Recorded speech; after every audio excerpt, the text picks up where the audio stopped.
দেখুন, আপনি এবং আমি কখনোই প্রলুব্ধ হওয়া থেকে বাঁচতে পারবো না। হারাম সবসময় আমাদের সামনে আসবে, আর এটা সবসময় আমাদেরকে আহ্বান করবে। আর শয়তান ইয়াইদুকুমুল ফাকর, শয়তান তোমাদেরকে দেউলিয়াত্বের প্রতিশ্রুতি দিবে। অন্য কথায়, যখন আপনি হালাল পথে চলবেন, শয়তান আপনাকে প্রতিশ্রুতি দিবে তুমি সুযোগ হারিয়ে ফেলছো, তুমি বঞ্চিত হচ্ছ, সবাই কত মজা করছে, তুমি অনেক মজা করতে পারতে, তুমি আরো অর্থ উপার্জন করতে পারতে, তুমি আরো ইন্দ্রিয় সুখ উপভোগ করতে পারতে। সেই সব সময় আপনার কাছে বিজ্ঞাপন দিতে থাকবে বিকল্প পণ্যের, বিকল্প পন্থার।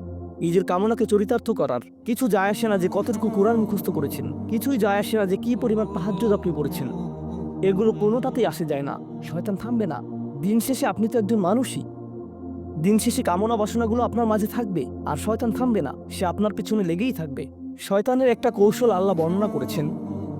তার মনস্তাত্ত্বিক কৌশলটি হলো যায়্যানা লাহুমু শাইতানু আমালাহুম। শয়তান তাদের কাজগুলোকে তাদের কাছে আকর্ষণীয় করে দেয়। শয়তান আপনার কাছে আসবে, আপনাকে প্রলুব্ধ করবে। তখন আপনি বলবেন, হ্যাঁ এটা খারাপ, কিন্তু আমি তো অনেক ভালো কাজও করি। হ্যাঁ আমি এলোমেলো কাজ করছি, কিন্তু আমি তো নামাজও পড়ছি। আর আমি তো কাফিরও না, তো সমস্যার কিছু নেই। আর এইবার করেই আমি থেমে যাব। এমন না যে আমি এটা করতেই থাকবো, শুধু একবারই করব। এভাবে নিজেকে সব ধরনের যুক্তি দিতে থাকেন, নিজে নিজে এটাকে বৈধতা দিতে থাকেন। আপনার চিন্তায় এটা এখন আর অতটা খারাপ না। আর তারপর যখন এমন মানুষ চারপাশে থাকেন যাদেরকে বলেন যে এটা তো খারাপ, আর তারপর যখন এমন মানুষের চারপাশে থাকেন যাদেরকে বলেন যে এটা তো খারাপ, তারাও আপনাকে বলে, না ভাই, কাম অন, এটা অতটা খারাপ না, থামো তো, এরকম কথা বলো না, না আল্লাহ ওইরকম না, আল্লাহ তোমাকে শাস্তি দিবেন না, কেন এরকম হতাশাজনক কথা বলছো, তুমি অতিরিক্ত চিন্তা করো। আপনি তা শুনেন, আর এটা আপনাকে প্রভাবিত করতে শুরু করে। কিন্তু যখন কাজটা করে ফেলেছেন, যেটাই করেছেন, হতে পারে এটা অ্যালকোহল অথবা অন্য কোনো মাদক, এটা কারোর সাথে সম্পর্ক হতে পারে, সেটা যাই হোক, যখন নিজেকে বলেন যে এটাই শেষবার, কিন্তু এটাই শেষ তো না। কারণ যখনই কাজটা ঘটে যায় আর কয়েকদিনের মধ্যে অনুশোচনাও কেটে যায়, তখন মোবাইলে আরেকটা মেসেজ চলে আসে, তারপর আরেকটা দাওয়াত আসে, তারপর আপনি বলেন, না এটাই শেষবার। আবারও সেই চক্রে আটকে যান, আর আবারও সেটা করেন, আর তা করতেই থাকেন। শয়তান ঠিক এটাই চেয়েছিল। মানুষ এই চক্র বন্ধ করতে পারে, আল্লাহর প্রতি নিবিষ্ট হয়ে বলতে পারে, ইয়া আল্লাহ, আমার বন্ধুরা কি বলছে তাতে কিছু যায় আসে না, শয়তান কি ওয়াসওয়াসা দিচ্ছে তাতে কিছু যায় আসে না, কতবার এই বিভৎস চক্রে আটকা পড়েছি তাতে কিছু যায় আসে না। আমি ফিরে আসলাম, আমি ফিরে আসলাম, আমি ফিরে আসলাম 2 দিন অনুতপ্ত থেকে আবারও পাপে লিপ্ত হওয়া থেকে। আমি ফিরে আসলাম আপনার কাছে ক্ষমা চাওয়ার পর আবারও পাপ করা থেকে। ওয়ালাম ইউসিরু আলা মা ফাআলু ওয়া হুম ইয়ালামুন। তারা পাপ কাজগুলো বারবার করে না, আর তারা জানে যে তারা কি করছে। আমি সেই লোকদের অন্তর্ভুক্ত হব না। অলাইসাতি তাওবাতু লিল্লাযীনা ইয়ামালুনা আস-সাইয়্যাত। তওবা, অনুশোচনা তাদের জন্য কাজ করে না যারা পাপ করতেই থাকে। এমনকি তওবা করার পরেও এটা সেই মানুষদের জন্য না যারা এই চক্রে আটকে যায়। এটা তাদের জন্য যারা বলে, ইয়া আল্লাহ, আমি জাহান্নামে যেতে চাই না, আমি জাহান্নামের যোগ্য অনেক কাজ করেছি, কিন্তু এখন আমি থেমে যাচ্ছি। আর এটাই চূড়ান্ত। তারা হলেন আল্লাহর কাছে বিশেষ মানুষ। কারণ আল্লাহ জানেন এটা কতটা প্রলুব্ধকারী ছিল, আল্লাহ জানেন সেই আসক্তি কতটা শক্তিশালী ছিল, আল্লাহ জানেন পাপের কত গভীরে আপনি ছিলেন, আল্লাহ জানেন আপনার উপর শয়তানের সেই দীর্ঘ নিয়ন্ত্রণের কথা, আর আপনি সেই নিয়ন্ত্রণ ভঙ্গ করতে এবং আল্লাহর কাছে ফিরে আসতে সক্ষম হয়েছেন। আল্লাহর পথে আপনার এই যাত্রা অন্য মানুষের তুলনায় অনেক কঠিন। আপনার সামনের প্রলোভনগুলো অনেক শক্তিশালী, আপনার প্রতি অভিকর্ষের টানটি অনেক বেশি শক্তিশালী, আর এর সাথে লড়াই করে যেহেতু আল্লাহর কাছে এসেছেন, তাই আপনি বিশেষ মর্যাদা সম্পন্ন। এটা মনে করবেন না যে আমি তাহাজ্জুদ পড়ি না তাই আমি অতটা ভালো না, অথবা আমি আরবি জানি না, বা আমি এখনো সম্পূর্ণ কোরআন পাঠ করিনি, আর আমি তাজবিদের নিয়মগুলো জানি না। না না না না না, আপনার বিশেষত্ব এজন্য না যে আপনি 17 বার হজ করেছেন। আপনার জ্ঞান এবং ইবাদতের জন্য আপনি আল্লাহর কাছে বিশেষ না, আপনি আল্লাহর কাছে বিশেষ মর্যাদা সম্পন্ন, কারণ আপনি পাপ থেকে বেরিয়ে এসেছেন, আর আপনি শুধু তার ভয়েই ভীত। এটাই আপনাকে আল্লাহর কাছে বিশেষ মর্যাদা সম্পন্ন করে। তাই আপনিও ইবাদুর রহমান। তো এখান থেকে আল্লাহ আমাদেরকে সম্পূর্ণ বিপরীত দিকে নিয়ে যাচ্ছেন। এই প্রত্যেক শ্রেণী সম্পর্কে চিন্তা করুন, কিভাবে এগুলো আপনার সাথে প্রাসঙ্গিক, কিভাবে আপনি আল্লাহর কাছে বিশেষ মর্যাদা সম্পন্ন হতে চান, কিভাবে আপনি আল্লাহর নৈকট্য পেতে চান, কিভাবে আমি আল্লাহর নৈকট্য পেতে চাই। আমাদের কাছে এটা আসলে কতটা মূল্যবান। পাপ হলো এক প্রকারের ভালোবাসা। আমরা এর মোহে পড়ে যাই, আমরা এতে আসক্ত হয়ে যাই। আর এই অনুচ্ছেদটি আসলে ভালোবাসার একটা প্রতিযোগিতা, কারণ আপনি ইন্দ্রিয় সুখ ভালোবাসেন, আপনি এই পাপগুলোকে ভালোবাসেন, আর আপনি তা ছাড়তে চান না, কারণ এতে আপনার সুখানুভূতি নষ্ট হবে। আর অন্যদিকে আল্লাহ বলছেন, আমি আমার নিজের দ্বারা সেই সুখকে প্রতিস্থাপন করে দিব, আমি এটাকে আমার নৈকট্য দ্বারা প্রতিস্থাপন করে দিব। আল্লাহ এই সুযোগ দিয়েছেন। আপনার নিজেকে এই সমীকরণের আলোকে সিদ্ধান্ত নিতে হবে। আপনি এই পরিস্থিতিতে পড়বেন, অন্য কেউ জানবে না, কেউ জানবে না যে আপনার মাথায় কি সংগ্রাম চলছে, কেউ জানবে না, শুধু আল্লাহ জানবেন। আর প্রসঙ্গক্রমে উদাহরণস্বরূপ আপনাদের কেউ কেউ যখন হারাম সম্পর্কে জড়ান, নিশ্চিত বলছি না, আপনাদেরকে অভিযুক্ত করছি না, কোনো মানুষ, আপনারা না, কোনো মানুষ যাদেরকে আপনারা চিনেন, তারা হয়তো অনৈতিক সম্পর্কে জড়িত, আর আপনি তা থেকে বের হতে চাচ্ছেন। তো আপনি এই আলোচনা শুনে তাকে মেসেজ দিলেন, আমি আর এটা করতে পারবো না। সে উত্তর দিল, তুমি কি আমাকে ভালোবাসো না? তুমি এখন আমাকে ঘৃণা করো? তুমি কি মনে করো যে আমি তোমার জাহান্নামে যাবার কারণ? আমি কি এতটাই খারাপ? এখন আপনি বলছেন, না তুমি অতটা খারাপ না, না আমি তোমাকে ভালোবাসি, তুমি মোটেই খারাপ না, তুমি অনেক ভালো। ঠিক আছে, যদি আমার সাথে সম্পর্ক সমাপ্ত করতে চাও, আজকে রাতে আমার সাথে দেখা করো, আর আমার মুখের সামনে এটা শেষ করো। না, এটা আমি করতে পারবো না। ঠিক আছে, তুমি আমাকে ঘৃণাই করো, আচ্ছা ঠিক আছে, আমি আসছি। এটা আবার শুরু হয়ে গেল। আর এরপর আপনি আবারও তওবা করতে চান। দেখতে পাচ্ছেন, এটা শুধুমাত্র আপনি না, আপনি হয়তো আবেগগতভাবে কোনো কিছুতে জড়িয়ে যেতে পারেন, আর এখন আপনি আবেগগতভাবে ব্ল্যাকমেলের শিকার হচ্ছেন। এর দ্বারা আপনি খারাপ বোধ করবেন। আপনাকে এর বিরুদ্ধে যুদ্ধ করতে হবে, আপনাকে এটা অবদমন করতে হবে, আর আপনাকে উপলব্ধি করতে হবে যে আপনি হয়তো কাউকে হতাশ করছেন, কিন্তু আল্লাহকে সন্তুষ্ট করছেন। আর আপনি এটা শুধু নিজের জন্যই করছেন না, বরং এটা ওই মেয়ের জন্যও করছেন, বা ওই ছেলের জন্যও করছেন যে আপনার মেসেজের জবাব দিচ্ছে। সে আল্লাহর সামনে দাঁড়াবে, এটাও আপনি চান না। আপনি যদি তাকে আসলেই ভালোবাসেন, শুধুমাত্র যদি তাকে কামনা না করেন, বরং তাকে ভালোবাসেন, তাহলে আপনি তাকেও রক্ষা করতে চাইবেন। তো এখন আমরা খুবই অপ্রত্যাশিত স্থানে চলে যাচ্ছি। আল্লাহর কাছে আরো কে বিশেষ মর্যাদা সম্পন্ন? আল্লাযীনা ইযা আনফাকু লাম ইউসরিফু ওয়া লাম ইয়াকতুরু ওয়া কানা বাইনা যালিকা কওয়ামা।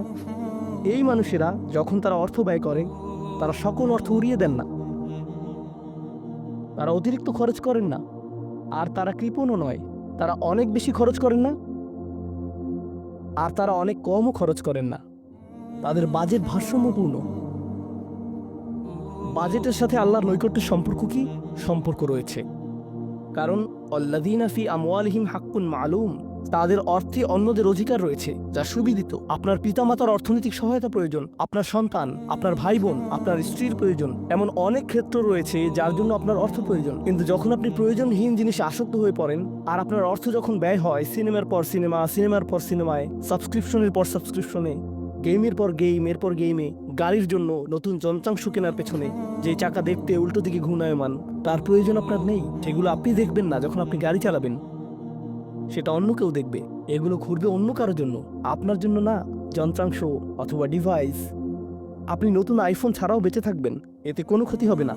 স্যামসাং যদিও কিছুটা বিপজ্জনক, তারপরও অনেক বোনেরা পার্স অথবা ব্যাগের জন্য এমনটা করেন। ও আল্লাহ, এই ব্যাগগুলোর কোনোটার দাম কয়েক লাখ টাকা। বলছি না যে আপনি এগুলোর কোনোটাই কিনতে পারবেন না, কিন্তু আল্লাহ বলছেন ঠিক আছে খরচ করো, কিন্তু অতিরিক্ত খরচ করো না। আপনাদের কারো কারোর জন্য আবার সবচেয়ে খুশির বিষয় হলো টাকা ধরে রাখা।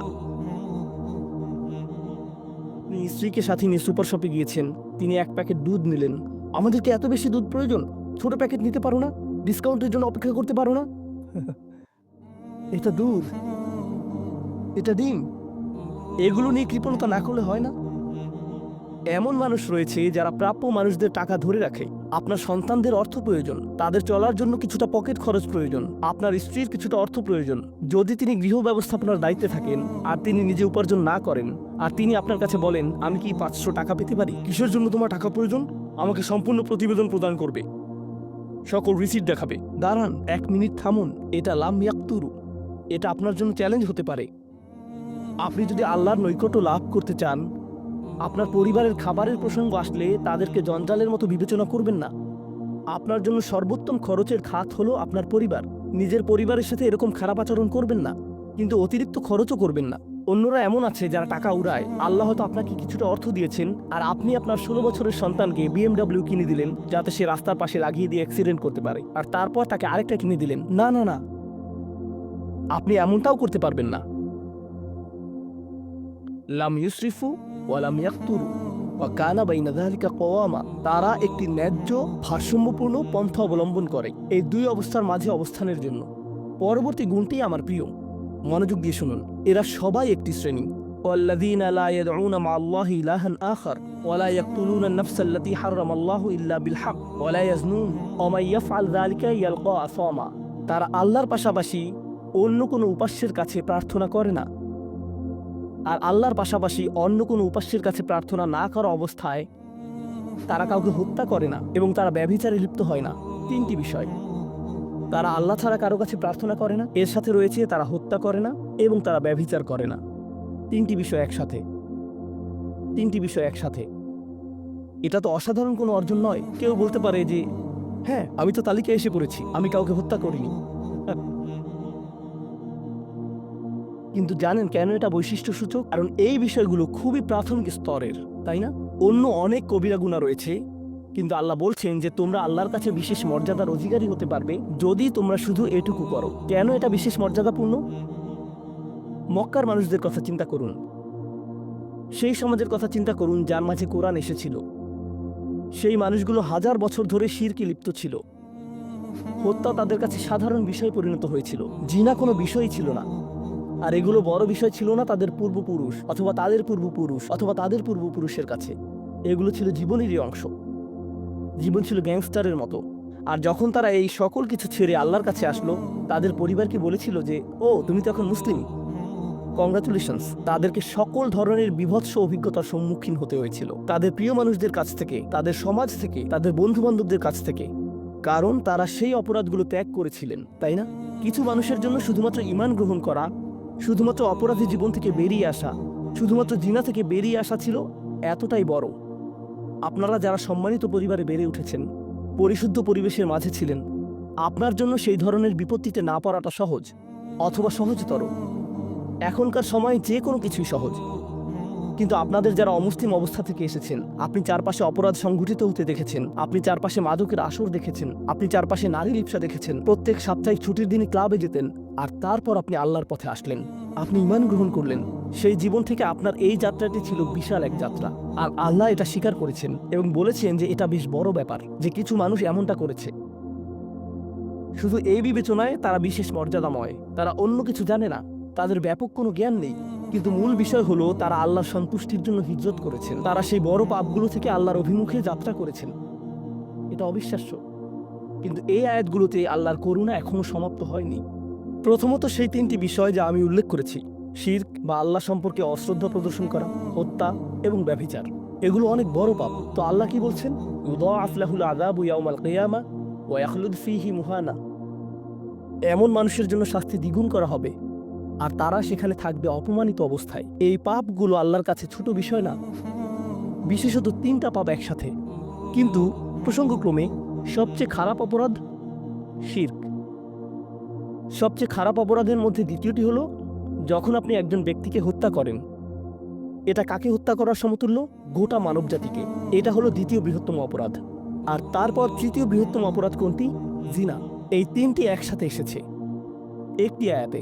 সেজন্য আল্লাহ বলছেন যে এই ব্যক্তিটি বিশেষ ধরনের শাস্তি পাবে, আর সে এই শাস্তিতে রয়ে যাবে অপমানিত অবস্থায়। কিন্তু এমনকি খারাপের ভিতর সবচেয়ে খারাপ, এরপর সবচেয়ে খারাপ ব্যক্তিটি, এই ব্যক্তিটি এজন্য সবচেয়ে খারাপ না যে সে একটি জিনিস করেছে, বরং সে সবচেয়ে খারাপ কারণ সে তিনটি জিনিসই করেছে। তিনটি জিনিসই করেছে।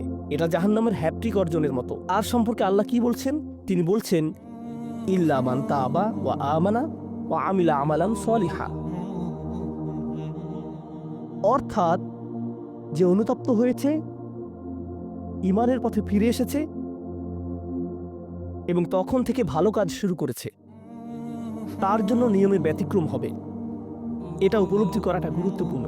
আল্লাহ বর্ণনা করছেন নিকৃষ্টের মধ্যে নিকৃষ্ট, আর চেয়েও নিকৃষ্ট।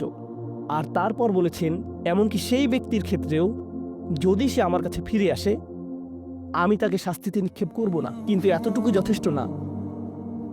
আমরা কথা বলছি ইবাদ আর রহমানের ব্যাপারে, যিনি অবিশ্বাস্য রকমের করুণাময় সত্তা। তো তিনি তাদেরকে শুধুমাত্র জাহান্নাম থেকে রক্ষা করেই ক্ষান্ত হবেন না, তিনি আরও কি করবেন? ফাউলাইকা ইউবাদদিলুল্লাহু সাইয়্যাতিহিম হাসানাত। সেই মানুষগুলোর মহাপাপগুলোকে প্রতিস্থাপিত করবেন। আর আমি আপনাদেরকে মনে করিয়ে দিচ্ছি সেই পাপগুলো কি? শিরক। ইন্নাশ শিরকা লাযুলমুন আযীম। হত্যা, কাআন্নামা কাতালান নাসা জামিআ, সে যেন গোটা মানবজাতিকে হত্যা করলো। এবং জিনা, ব্যভিচার, সবচেয়ে বড় পাপ এগুলো। আল্লাহ বলছেন যে পাহাড় সমান তাদের এই সমগ্র পাপ কাজগুলোকে আমি প্রতিস্থাপন করে দিব ভালো কাজ দিয়ে। কিন্তু তারা এখনো কোনো ভালো কাজ করেনি, তারা এখনো নামাজ পড়েনি, তারা এখনো ইবাদত করেনি, তারা এখনো হজ করেনি, তারা এখনো দান করেনি। তারা মূলত যা করেছে তা হলো অনুতপ্ত হয়েছে। আর এখন থেকে তারা ভালো কাজ করবে, আল্লাহর জন্য এতটুকুই যথেষ্ট। তাদের পাহাড়সম পাপগুলো নিবেন, যা তাদেরকে চিরকাল জাহান্নামে নিক্ষেপ করতে অপমানিত অবস্থায়, আর তিনি এই পাহাড়সম পাপগুলোকে নিয়ে পাহাড়সম ভালো কাজে পরিবর্তিত করে দিবেন। এটাই আল্লাহ করবেন তওবাকারীদের জন্য। আপনিও বিশেষ মর্যাদার অধিকারী হবেন। শুধু তওবা করুন।